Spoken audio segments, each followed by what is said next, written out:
คลื่นชีวิตที่กระแทกกระทันถาโถมเข้ามาจะรับมืออย่างไรนะครับชีวิต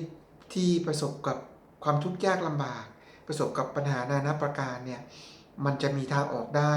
วันนี้หากเราเรียนรู้อะไรเราอยากเรียนรู้กับคนเก่งที่สุดวันนี้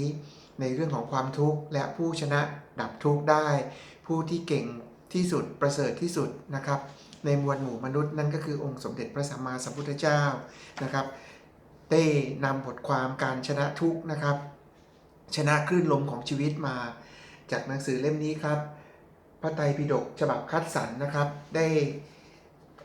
นำมาแบ่งปันกับผู้ชมนะครับเรียบเรียงโดยท่านธรรมรักษานะครับนำพระสูตรที่มีคุณค่าทรงพลังมาแบ่งปันกับพวกเราในจุลตัณหาสังคยสูตรนะครับความทุกข์ที่ผ่านเข้ามาเนี่ยถ้าเราดับแบบกลบทุกข์นะครับมันก็คล้ายๆกับนกกระจอกเทศเวลาเจอศัตรูนะครับเจอเสือชีต้าหรือสัตว์ที่มันจะมากัดกินทำร้ายเนี่ยบางครั้งนกกระจอกเทศเวลาสู้ไม่ได้เอาหัวซุกทรายเลยคือมองไม่เห็นปัญหาเลยก็คือจบชีวิตไปด้วยการไม่รับรู้อะไรนะครับนั่นคือการแก้ปัญหาแบบฉาบฉวยแต่ถ้าเราแก้ไขปัญหาด้วยพระปรีชาญาณอันเป็นเลิศขององค์สมเด็จพระสัมมาสัมพุทธเจ้าเนี่ยได้นำมาแบ่งปันไว้นะครับในหน้าที่135จากหนังสือพระไตรปิฎกฉบับคัดสรรเล่มนี้นะครับในหัวข้อวิธีชนะตัณหาในครั้งนั้นนะครับท้าวสักกะหรือจอมเทวดานะครับหรือพระอินทร์นะครับในครั้งนั้นมาทูลถามพระพุทธเจ้านะครับกราบทูลถามว่าพระพุทธเจ้าค่ะนะครับข้อปฏิบัติเพียงแค่ไหนเท่าไหร่นะครับได้ชื่อว่าเป็นที่สิ้นแห่งตัณหาหรือสิ้นแห่งความอยากซึ่งก่อให้เกิดทุกข์โทษภัยกับเรานั่นเองนะครับพระพุทธองค์ทรงตรัสว่าดูก่อนจอมเทพนะครับทำทั้งปวงไม่ควรยึดมั่นถือมั่นนะครับถ้าได้สดับแล้วหรือได้ฟังแล้วนะครับย่อมทราบชัดทั้งปวงด้วยปัญญาอันยิ่งครับผู้ชมการทราบชัดทำทั้งปวงด้วยปัญญาอันยิ่งแล้วนะครับย่อมกำหนดรู้ทำทั้งปวงนะครับก็คือ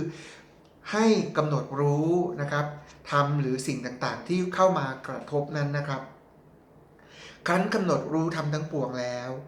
นะครับก็คือเวลาที่ตากระทบรูปหูกระทบเสียงหรือใจนึกคิดอะไรเนี่ยนะครับ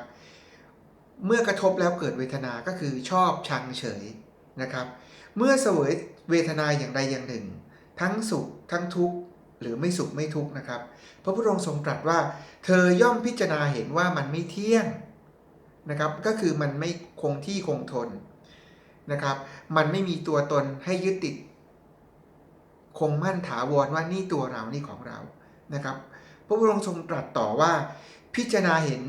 อย่างนี้ก็เกิดความหน่ายก็คือเบื่อหน่ายในสิ่งเหล่านั้นเห็นความดับก็คือดับของความทุกข์ดับความยึดติดถือมั่นเหล่านั้นแล้วก็พิจารณาเห็นความสละคืนสิ่งต่างๆเหล่านั้นให้กับธรรมชาติไปในความรู้สึกสุขทุกข์เฉยนั้นนะครับเมื่อพิจารณาเห็นดังนั้นก็ย่อมจะไม่ยึดมั่นถือมั่นอะไรในโลกครับเมื่อไม่ยึดมั่นถือมั่นแล้วใจก็จะไม่สะดุ้งหวาดหวั่น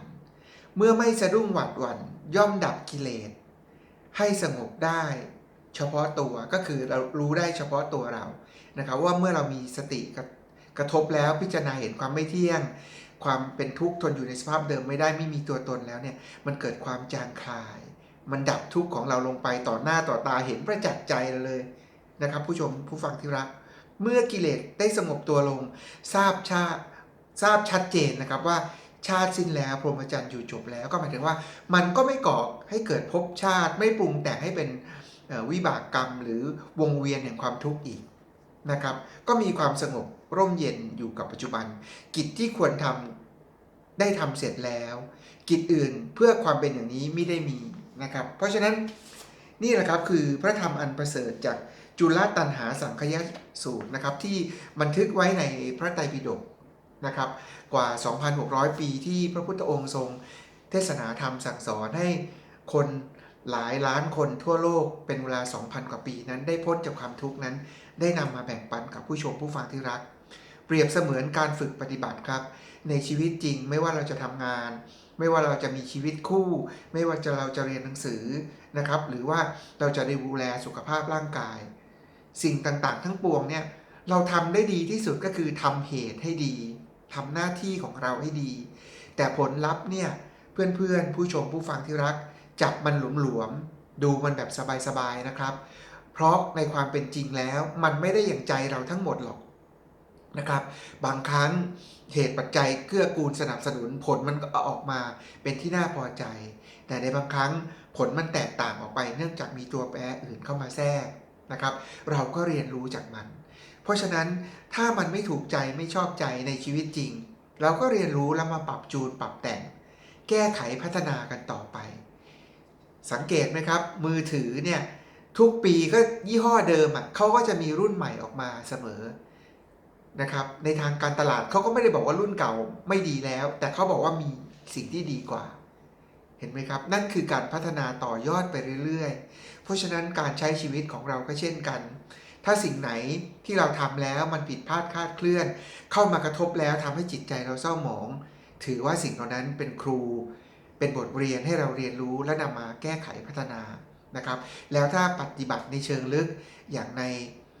พระสูตรที่ได้กล่าวไปเมื่อสักครู่นี้เมื่อกระทบสิ่งต่างๆไม่ว่าจะตาเห็นรูปภาพนะครับหูได้ยินเสียงใครที่สนทนาก็แล้วแต่นะครับหรือใจนึกคิดฟุ้งไปในอนาคตกังวลอยู่กับอนาคตหรือเศร้าหมองในเรื่องราวที่ผ่านไปแล้วในอดีตให้เราพิจารณาว่าเฮ้ยสิ่งต่างๆเนี่ยมันคงที่คงทนอยู่ตลอดเวลาหรือเปล่าหรือว่ามันค่อยๆเปลี่ยนแปลงไปหรือมันเป็นแค่ของชั่วคราวพอเราเห็นอย่างนี้มากเข้าเราเริ่มจับได้แล้วนี่มันไม่ใช่ตัวตนแท่งก้อนที่ให้เรายึดติดถือมั่นได้อย่างถาวรนี่มันมีอยู่จริงแต่มันมีอยู่ในชั่วในขณะนี้พอการเวลาเปลี่ยนไปสภาพมันก็แปรเปลี่ยนไปดูสิครับพีระมิดซึ่งเป็นสิ่งมหัศจรรย์ของโลกสร้างใหม่ๆมันก็เรียบมันก็สวยงามดีแต่ตอนนี้ถ้าเราเข้าไปส่องใกล้ๆตัวพีระมิดนะครับที่ประกอบด้วยแท่งหินมหึมานั้นเราจะเห็นความสึกก่อนนะครับเห็นแม้แต่ลมหรือพายุทรายที่ซัดเข้าไปหลายร้อยหลายพันปีเนี่ยก็ทำให้มันสึกก่อนเปลี่ยนแปลงไปได้นะครับผู้ที่มีชื่อเสียงผู้ที่มีอำนาจทุกยุคทุกสมัยสุดท้ายก็ต้องทิ้งร่างไว้บนผืนดินนะครับคืนดินน้ำลมไฟให้กับธรรมชาติไปสิ่งเหล่านี้ไม่แน่นอนเกิดขึ้นได้เสมอและไม่รู้ว่าจะเกิดขึ้นเมื่อไหร่